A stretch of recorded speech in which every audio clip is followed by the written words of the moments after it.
반갑습니다. 오늘이 11월 24일이네요. 예, 11월도 거의 다 끝나갑니다. 날씨가 상당히 차가운데 옷 따뜻하게 항상 입으시기를 바라겠습니다.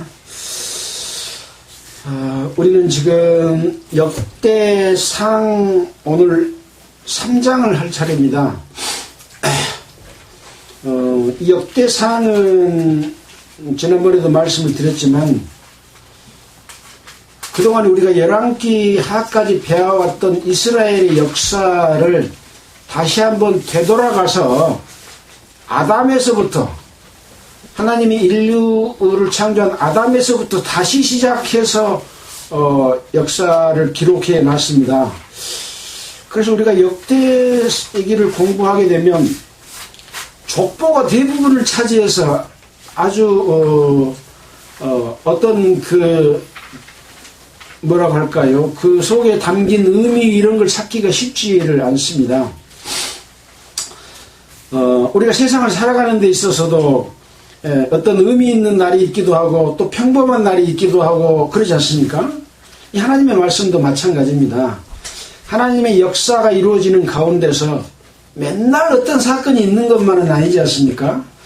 그리고 그 역사 속에서 우리에게 주는 어떤 강함도 있고 약함도 있고 때로는 벌하기도 하고 때로는 축복하기도 하고 이런 내용이 반복되는데 역대상을 이렇게 공부하면서는 왜 족보만 나오니까 이게 과연 어떤 의미가 있을까 그런 생각이 들었지만 우리가 성경 한 장 한 장에 소중하지 않는 장이 있을까요?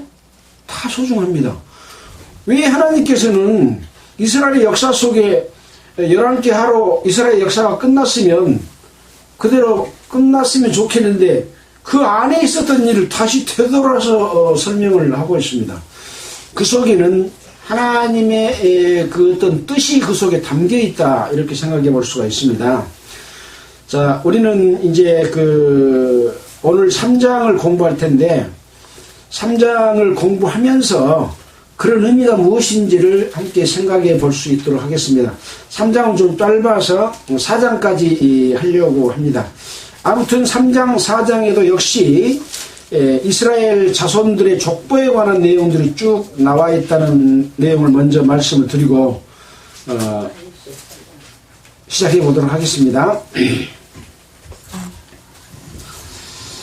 3장 1절 다윗이 헤브론에서 낳은 아들들이 이러하니 맏아들은 암논이라 이스라엘 여인 아히노암의 소생이요 둘째는 다니엘이라 갈멜 여인 아비가엘의 소생이요 셋째는 압살롬이라 구스왕 달메의 딸 마가의 아들이요 넷째는 아도니아라 학기스의 아들이요 다섯째는 스바다라 아비달의 소생이요 여섯째는 이드람이라 다윗의 아내 에글라의 소생이니 이 여섯은 다윗이 헤브론에서 낳은 자라 다윗이 거기에서 7년 6개월을 치료하였고 또 예루살렘에서 33년을 치료하였으며 예루살렘에서 낳은 아들들은 이러하니 시므아와 소박과 나단과 솔로몬 네 사람은 다 암미엘의 딸 밧수아의 소생이요.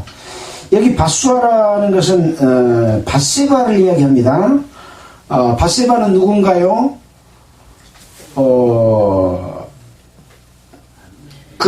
밧세바가 이렇게 목욕하고 있는 광경을 내려다보고 다윗이 간음을 저지른 그 당사자가 밧세바잖아요. 그래서 자기 남편인 우리아를 전장에 보내서 죽게 만든 그 여인 바로 밧수아입니다. 여기는 지금 밧수아의 소생이라고 되어 있는데 이제 관주를 찾아보게 되면 엘리암의 딸 밧세바다 이렇게 기록이 되어 있습니다. 또 힙할과 엘리사마와 엘리벨렛과 노과와 네벡과 아비야와 엘리사마와 엘리아다와 엘리벨렛 9사람은 다 다윗의 아들이요 제의 누이는 다말이며 이 외에 또 첩의 아들들이 있었더라. 그래서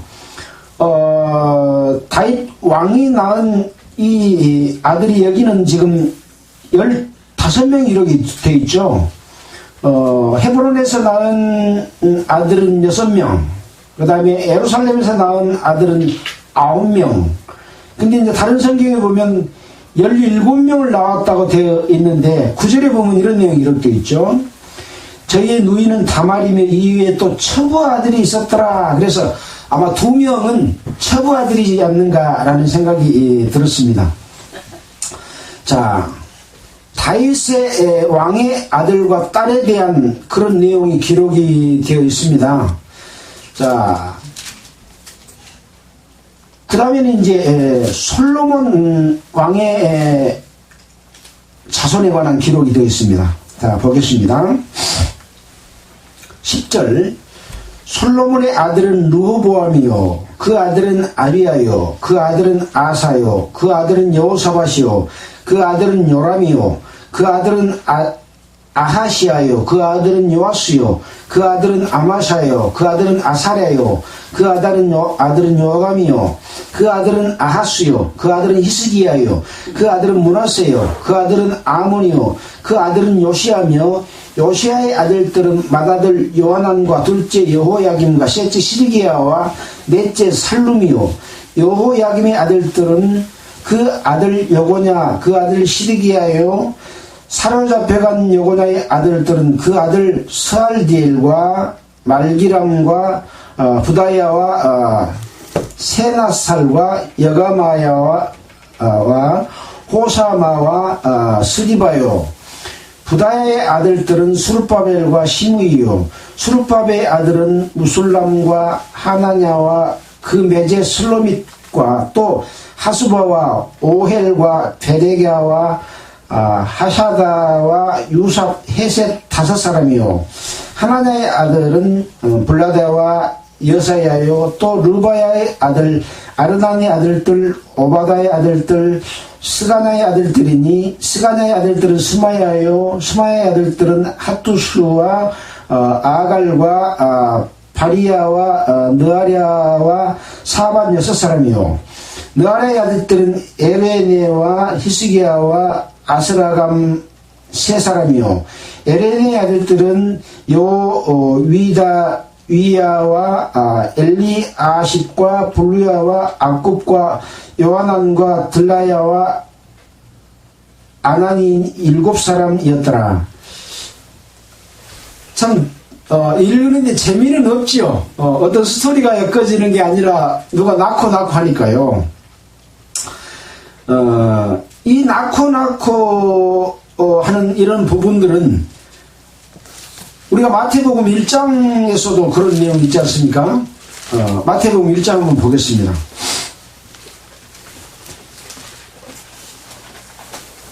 마태복음 1장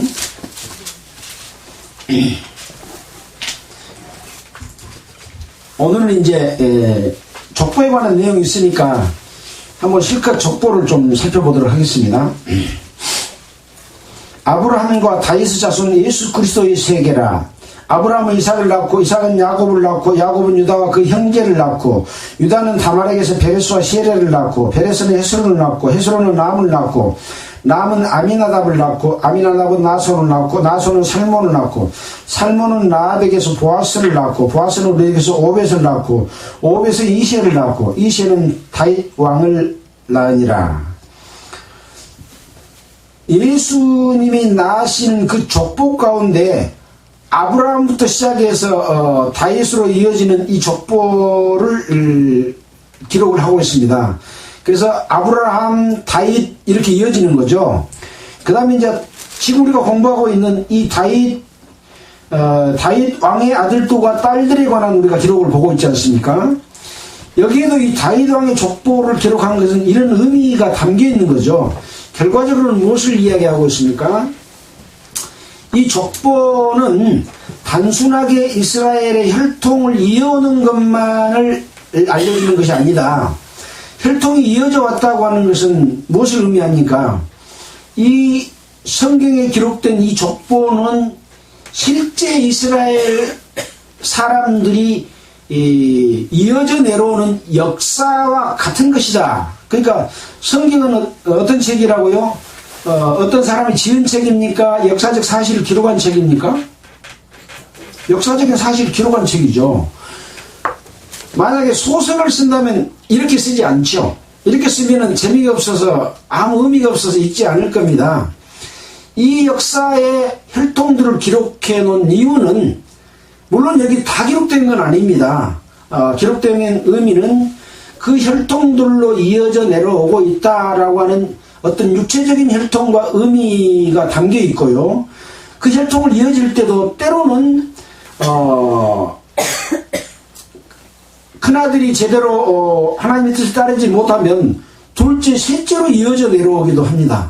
때로는 며느리를 통해서 또 족보가 이어지기도 하고. 그러니까 이 혈통의 어떤 가치는 하나님의 뜻을 따르는 그런 이어짐이라고 하는 의미가 있는 것이고요. 이 마태복음에 나와 있는 이 내용도 보면 그런 내용을 포함하고 있죠. 육체적인 혈통보다는 하나님의 뜻이 어떻게 이루어져 내려오고 있는가를 우리에게 보여주는 것입니다. 아브라함의 자손, 아브라함과 다윗의 자손 예수 그리스도의 세계라라고 하고 있는데, 우리는 아브라함의 자손 혈통적으로는 이방인은 아브라함의 자손이 아니죠. 예. 근데 왜 아브라함의 자손만을 이렇게 기록하고 있을까요? 여기 있는 담긴 의미는 바로 아브라함은 이스라엘의 혈통이기도 하지만 모든 믿는 자의 조상이라고 하는 그 믿음의 혈통 조상의 의미가 담겨 있습니다. 따라서 이 혈통을 쭉 기록하고 있지만 하나님의 그 뜻은 그 혈통이 이어지는 육신적인 부분에서도 뭔가 계통을 따라서 이렇게 혈통을 내려왔고, 더욱 중요한 것은 하나님의 뜻을 어떻게 이어받고 있는가라고 하는 것이죠. 그래서 다윗에 관한 내용들이 많이 기록이 되어 있습니다. 7절 이후는 이제 방금 우리가 읽었던 다윗의 자손에 관한 그런 내용이 기록이 되어 있잖아요. 다윗은 우리아의 아내에게서 솔로몬을 낳고 아까 여기 3장에 다윗의 아내에 관한 부분이 있죠. 다윗의 아내 에글라의 소생이니 이드람은 다윗의 아내 에글람의 소생이다. 에글라는 다른 성경 참고서를 찾아보니까 다윗의 본처이지 않는가 그렇게 이야기를 하고 있습니다. 다윗 왕의 이 우리아의 아내는 자기의 부하인 그 부인을 간음을 하면서 얻은 아내로서 이제 우리아의 장군은 죽고 나중에 이 우리아를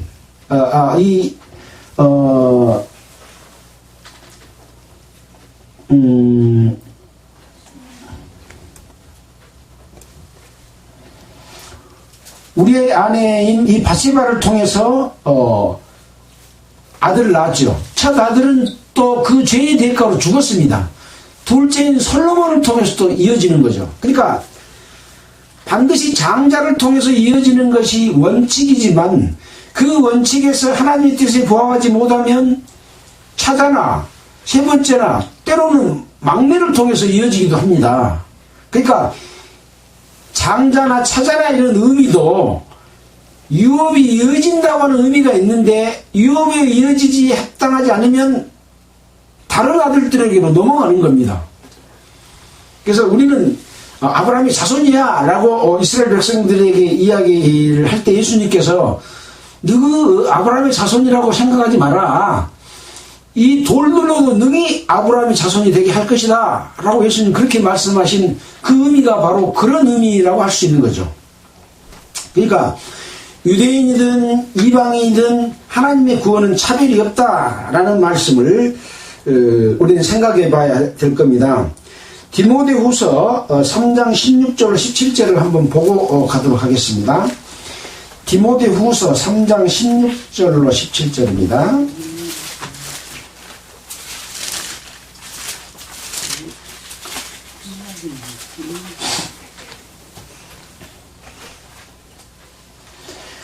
모든 성경은 하나님의 감동으로 된 것으로 교훈과 책망과 바르게 함과 의로 교육하기에 유익하니 이는 하나님의 사람으로 온전케 하며 모든 선한 일을 온전케 하려 함이니라.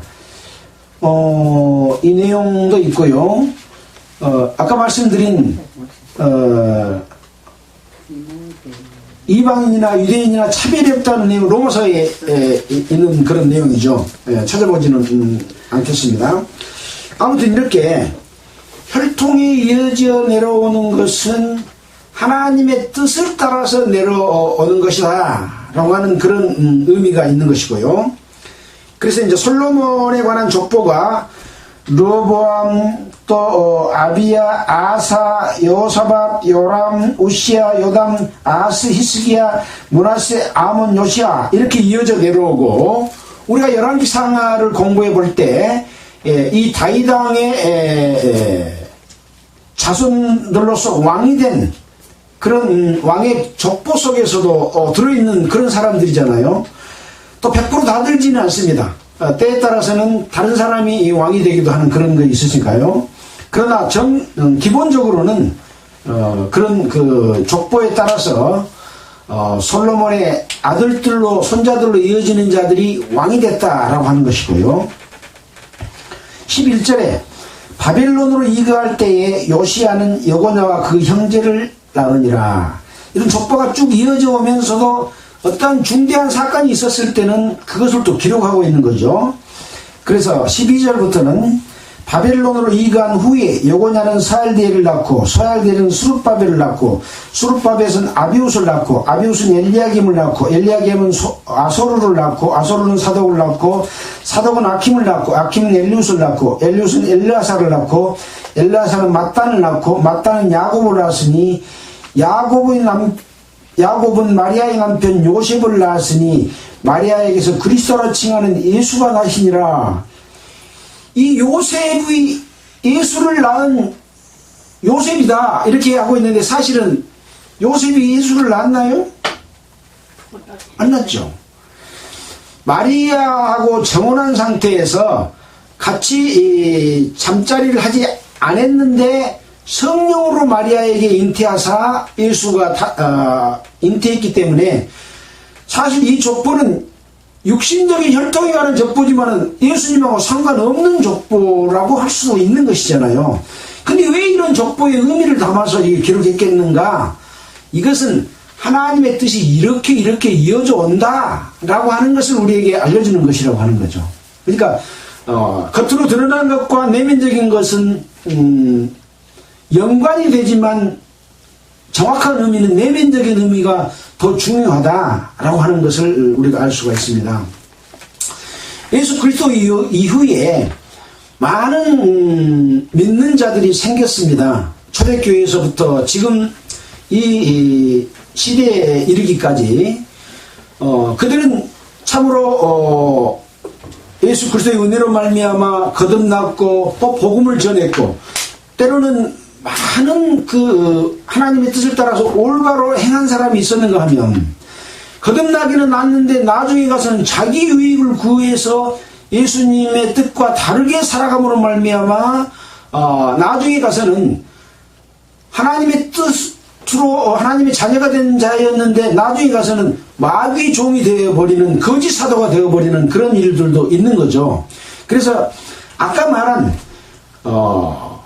혈통의 의미 또 구원받았다고 하는 의미보다 더 중요한 것은 하나님의 뜻이 어디가 있고 그 뜻을 어떻게 이루어가고 있는가가 더 중요하다라고 하는 것을 우리는 이 족보를 통해서도 한번 생각해 볼 수 있다고 하는 것이죠. 그래서 초대교회 때부터 지금까지 많은 교회가 생성되고 없어지고 생성되고 없어졌지만 한 교회가 지금까지 이어져 내려온 교회는 하나도 없습니다.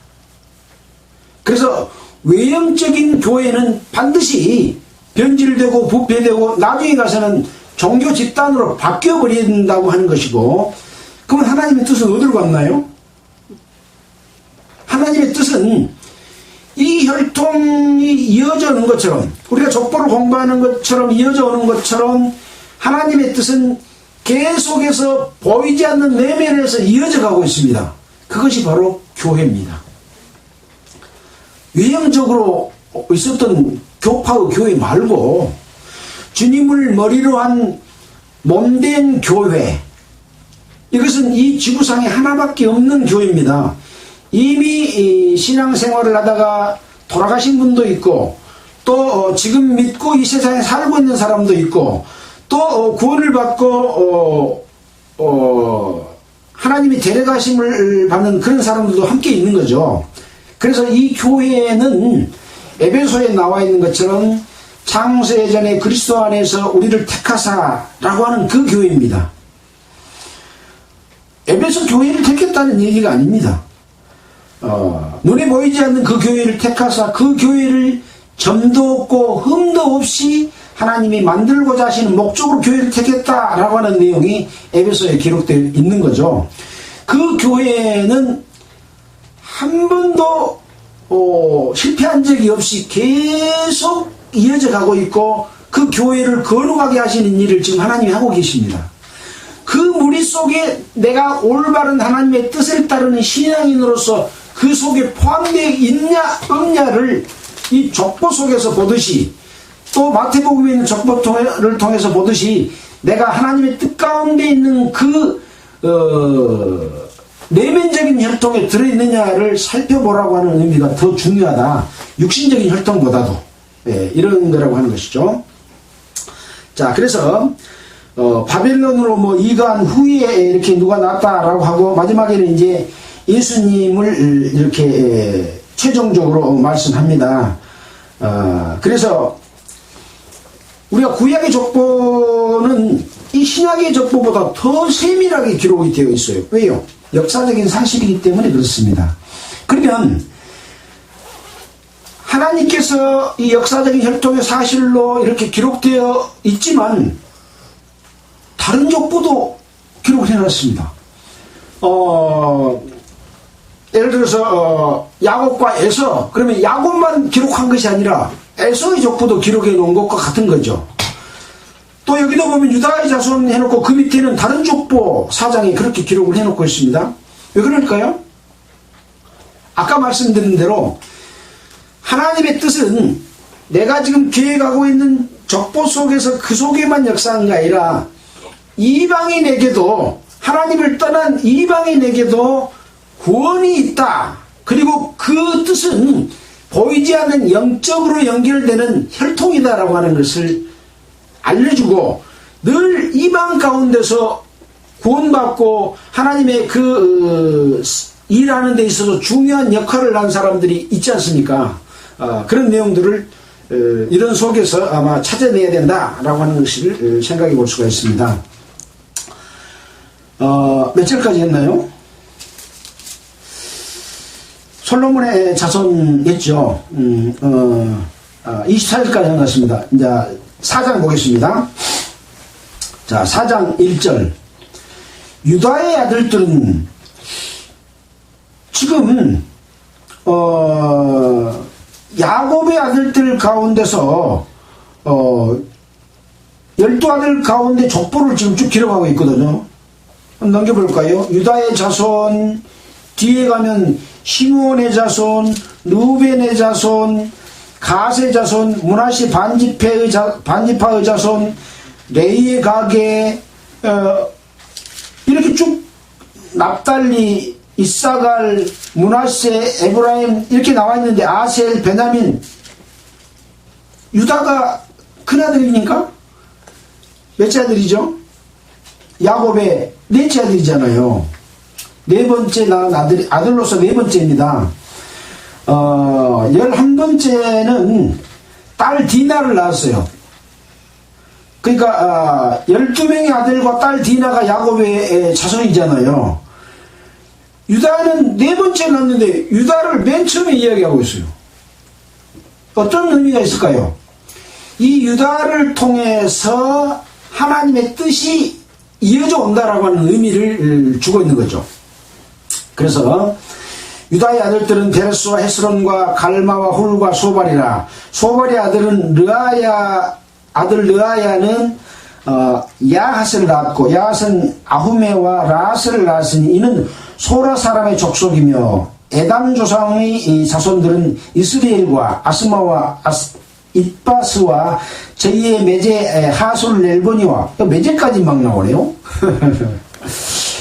그돌의 아비 분우엘과 후사의 아비 에셀이니 이는 다 베들레헴의 아비 에브라다의 맏아들 후리 소생이며, 두과 아비 아수월의 두 아내는 헬라와 나아라라.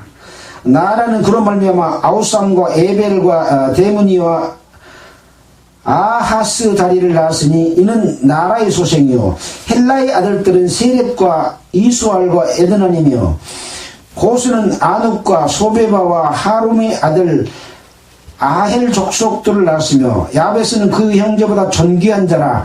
그 어미가 이름하여 야베스라 했으니 이는 내가 수고로이 낳았다 함이었더라.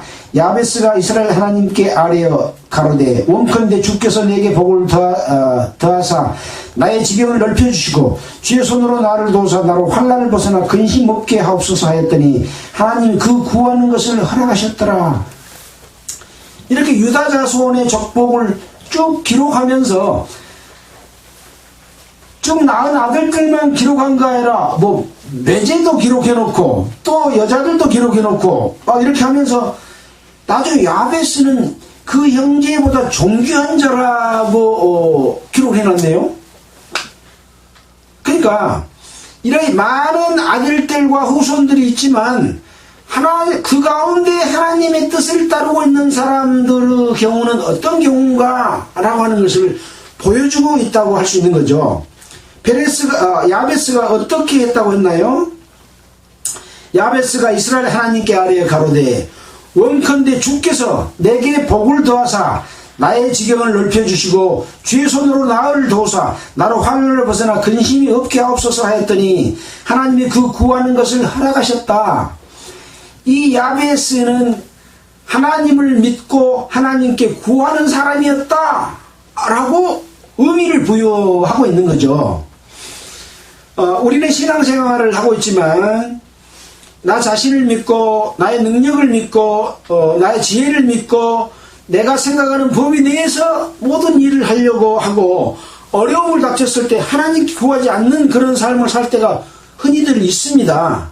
그러나 이 야베스처럼 하나님을 우리가 믿는 자들로서 하나님께 구하고 하나님께 도움을 요청하는 그런 삶을 사는 자들을 하나님은 기뻐하신다 라고 하는 것을 생각해 볼 수가 있다고 하는 거죠. 모든 족복 속에 있는 모든 사람이 다 하나님의 축복을 받은 것이 아니라고 합니다. 혈통은 분명히 맞는데 하나님의 그 축복과 은혜는 이런 자들에게 있다라고 하는 것이죠. 우리는 그동안에 열왕기하까지를 공부하면서 그런 일을 몇 차례나 봤을까요? 수백 차례 봐왔습니다. 자기 뜻을 따라서 하나님의 말씀과 계명을 어기고 자기 생각대로 자기 방법대로 예배를 드리는 제사를 드리는 자는 제사 드리다가 죽은 자도 있었고 혈통에서 끊긴 자도 있었고 하나님의 뜻을 저버린 자는 왕에서 폐함을 당한 자도 있었고 또 악한 영을 그 속에 집어넣어가지고 돌이키도 못하게 해버린 자도 있었지 않습니까? 이런 의미들이 족보 속에서 어떤 것을 가지고 있는가라고 하는 것이죠. 자, 이제 방금 말씀드린 대로 다른 족보에 관한 내용이 나와 있습니다. 보겠습니다. 수아의 형 굴룹이 무힐을 낳았으니 무힐은 에스돈의 아비요. 과연 수아가 누굴까 하고 사전을 찾아봤더니 수아는 글룹의 아우다. 11절에 있는 대로 아니 수아의 형이 글룹이면 수아는 글룹의 동생 맞잖아요. 사전에 이렇게 되어 있더라고요. 그러니까 이 족보 속에서 수아의 이름을 찾아볼 수가 없어서 제가 사전을 찾아봤거든요. 자, 이것으로 이어지는 혈통이 또 어떤가 한번 보겠습니다. 에스도는 베드라바와 바세바와 이르나스의 아비 드인나를 낳았으니 이는 다 레가 사람이며 그나스의 아들은 언니엘과 스라야요. 언니의 아들은 하닷이며 무노데는 오브라를 낳고 스가랴는 요압을 낳았으니 요압은 게하라심의 조상이라. 저희들은 공장이었더라. 여분네의 아들 갈레브 자손은 이루와 엘라와 나암과 엘라와 그 자손과 그나스요. 여기 여분네의 아들이 나오지 않습니까? 여분네의 아들 갈렙은 누굽니까?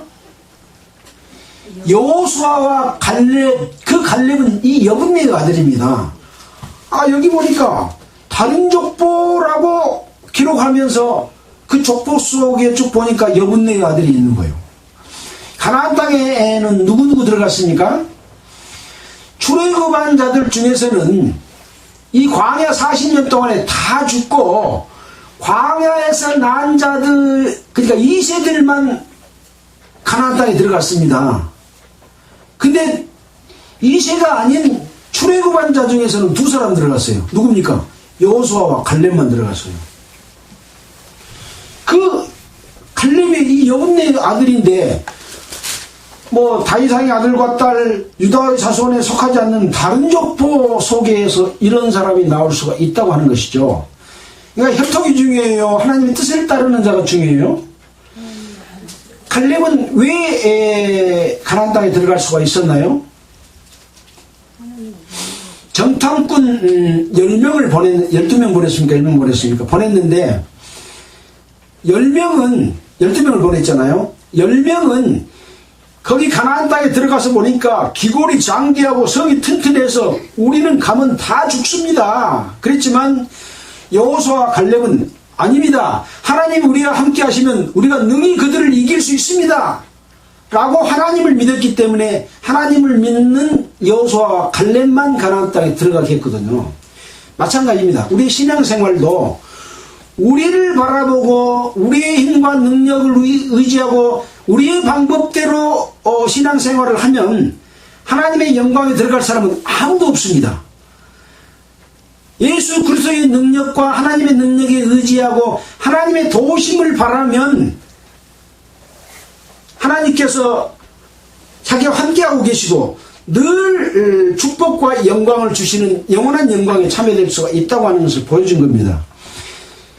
한마디로 말해서 사람의 방법인 삶이 아니라 하나님의 뜻을 따르는 그러한 구약으로 말하면 제사의 삶이고 신약으로 말하면 예배의 삶을 살아야만이 하나님께서 함께 해주신다라고 하는 것을 보여준 바로 그 여분네의 아들 갈렙이 이 족보 속에가 나와 있는 것이죠. 우리는 이런 것이 중요성을 얼른 캐치를 할 수 있어야 된다라고 하는 것이죠. 자, 그렇게 또 이어집니다. 여할렐렐의 아들 십과 시바와 다리아와 아사렐이요. 시간이 더 되거든요. 자, 이렇게 해서 다른 족보에 관한 내용이 23절까지 기록되어 있고, 또 그런 속에는 이 모든 사람은 옹기장이가 되어 수풀과 산울 가운데 거하는 자로서 거기서 왕과 함께 그의 왕의 일을 하였더라. 이런 족속들은 어떤 일을 했다라고 하는 것을 또 족보 외에 참고로 이렇게 중간중간 기록의 내용도 포함이 되어 있습니다. 자, 24절부터는 시므온의 자손이 43절까지 기록이 되어 있습니다. 시므온은 몇째 아들인가요? 시므온은 둘째 아들입니다. 자, 이스라엘의 야곱의 아들들은 첫째 아들 루벤, 둘째 시므온, 레위, 유다, 단, 납달리, 갓, 아셀, 이사갈, 스불론, 요셉, 베냐민으로 이어지는데 이제 둘째 시므온 자손에 대해서 지금 기록을 하고 있는 거죠. 시므온의 아들은 느무엘과 야민과 야립과 세라와 사울이요. 사울의 아들은 살룸이요. 그 아들은 밉삼이요. 여기 이제 사울이 기록되어 있는데 사울이 그 왕 사울일까? 하는 것은 이제 다른 성경과 견주면서 찾아봐야 됩니다. 성경에는 같은 이름이 많죠. 그래서 자칫 잘못하면 이 사울이 그 사울인가 그렇게 생각할 수가 있습니다. 여러분도 한번 찾아보시기 바라겠습니다. 미스마의 아들은 함무엘이요 그 아들은 삽굴이요 그 아들은 시므이라. 시므이는 아들 16과 딸 6이 있으나 그 형제에게는 자녀가 몇이 못되니 그 온 족속이 유다 자손처럼 번성하지 못하였더라. 왜 이런 내용도 기록해놨을까? 왜 유다 자손처럼 번성하지 못하였을까? 라고 하는 것이 우리가 이 속에서 찾아야 될 의미라고 하는 것이죠.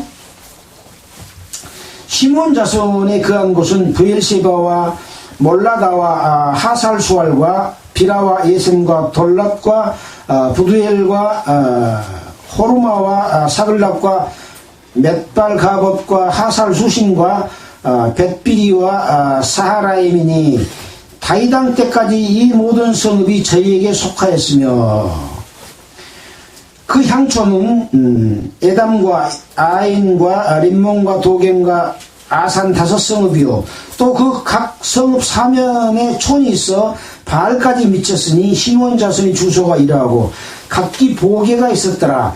이 보게라고 하는 것은 뭔가요? 보게는 족보하고 같은 겁니다.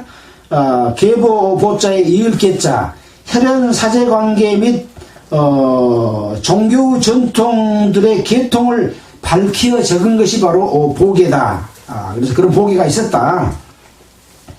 이런 것만 보더라도 이것은 이스라엘 역사고 실제 인물들에 관한 기록이구나. 우리도 지금 여기에 이제 이 씨도 있고 또 김 씨도 있고 신 씨도 있고 또 유 씨도 있잖아요. 각기 족보들이 있죠. 물론 그 족보는 중간에 만든 족보입니다. 저 위에 올라가면 아담으로부터 중간 시조는 노아의 세 아들 셈과 함과 야벳을 통해서 우리는 셈의 후손이어서 다 한 족속이에요. 근데 이 시대가 지나고 나서 우리의 조상이 누구지 하면서 성경을 모르니까 우리 하나 유씨 하나 만들자 그렇게 해서 만들어진 거예요. 또 왕을 하면 자기가 왕 밑으로 족보를 만들고 그래서 그렇게 이어져 내려와서 실질적으로 인류의 역사의 족보는 성경밖에 없습니다. 다른 데 있는 족보들은 다 그냥 만든 족보인 거죠. 이렇게 실질적인 족보 속에서 우리는 하나님의 뜻을 공부하고 배워야 되는 그런 의미가 있는 거죠. 자, 이렇게 족보가 이어져 내려옵니다. 또 메소밥과 야물렉과 아마샤의 아들 요사와 요엘과 이렇게 쭉 보고요.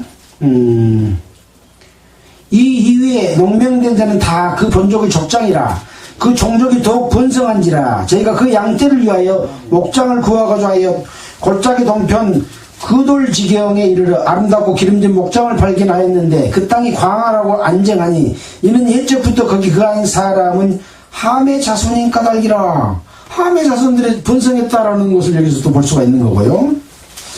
셈과 함과 야벳 중에서 함은 가장 아버지를 이렇게 다른 함인가요? 예, 공경하지 못한 그런 자손인데 그 함의 자손인 까닭이라고 이렇게 생각이 들었습니다.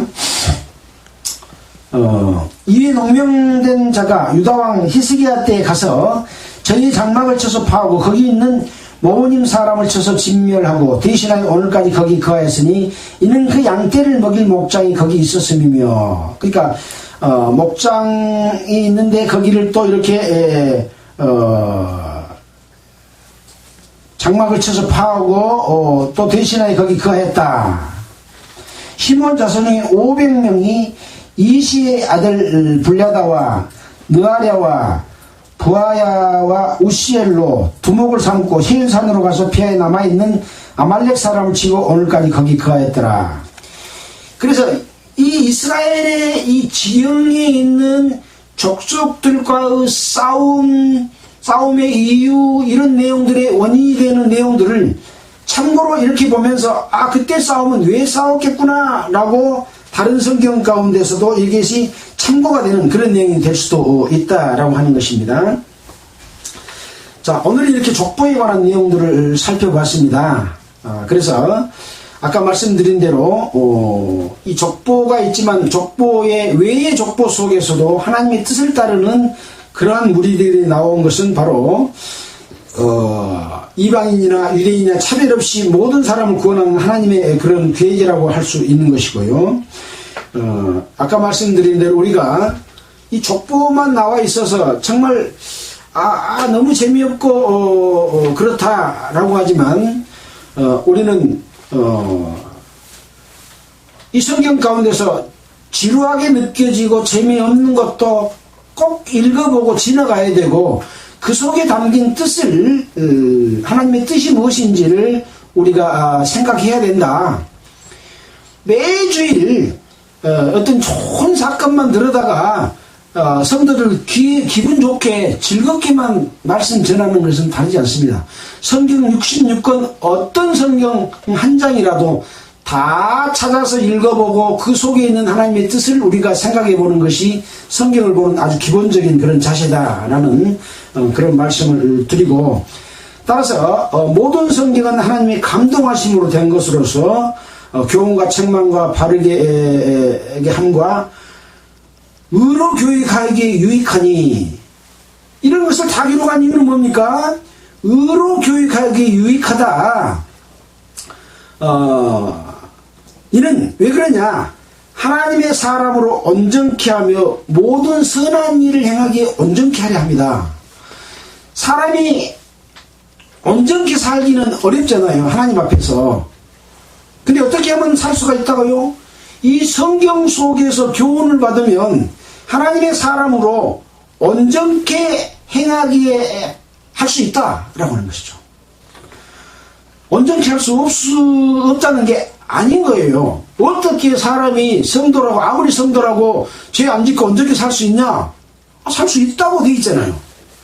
하나님의 사람으로 모든 선한 일을 행하기에 온전케 하려 함이니라 라고 하는 것이 우리가 너무나 잘 알고 있는 디모데전서 3장 16절 17절 말씀이거든요.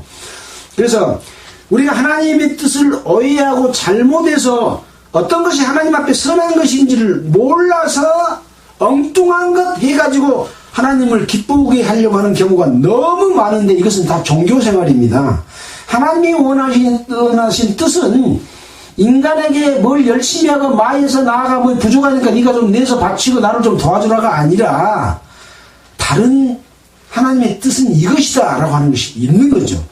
하나님만 믿으라고 하는 것이요, 다른 신 섬기지 말고. 그래서 이스라엘 죄를 다 통해서 딱 보면 우상 섬기고 다른 신 섬기는 겁니다.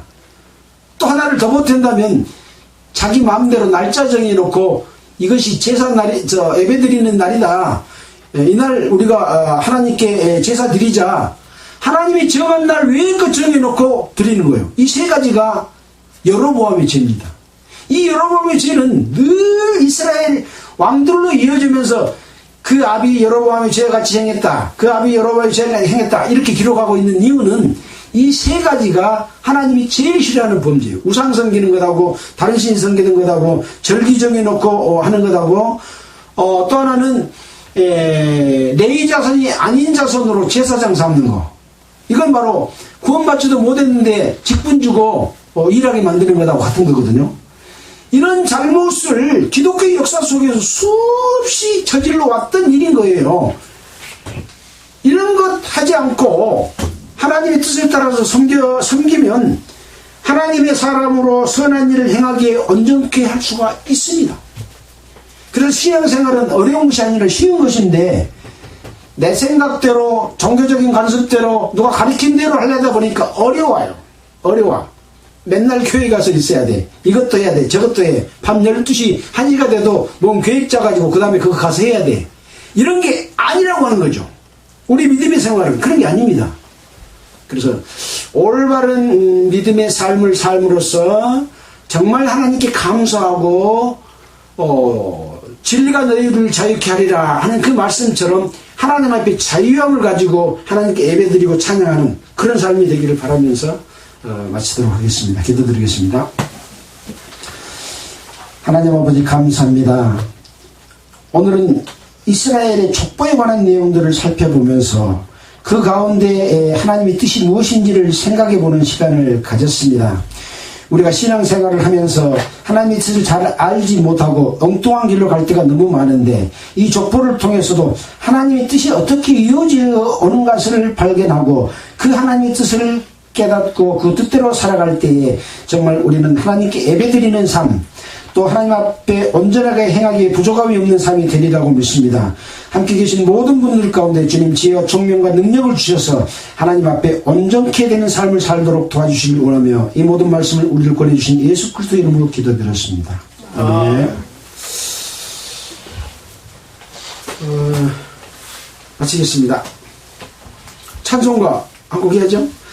찬송가는 168장, 아니 168장이 아니라 몇 장은 그러긴 하면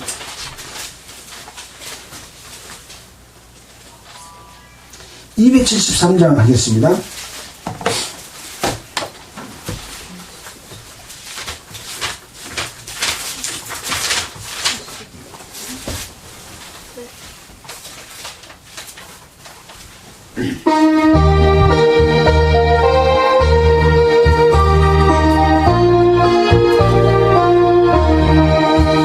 저 북방 마른 산과 또 대양사로서 저 남방 모든 나라 수많은 백성들 큰 죄악 범한 민족 다 구원 얻으려 참빛을 받은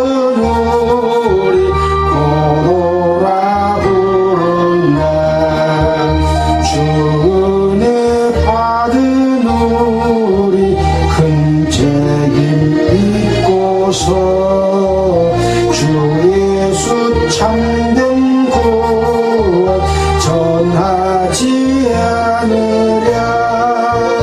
온 세상 모든 백성 참 구원 얻도록 몸과 재산 들여 이 복음 전하자. 만왕의 왕된 예수 이 세상 오셔서 만백성 구속하니 참 구주시로다. 저 부는 바람 따라 이 소식 퍼지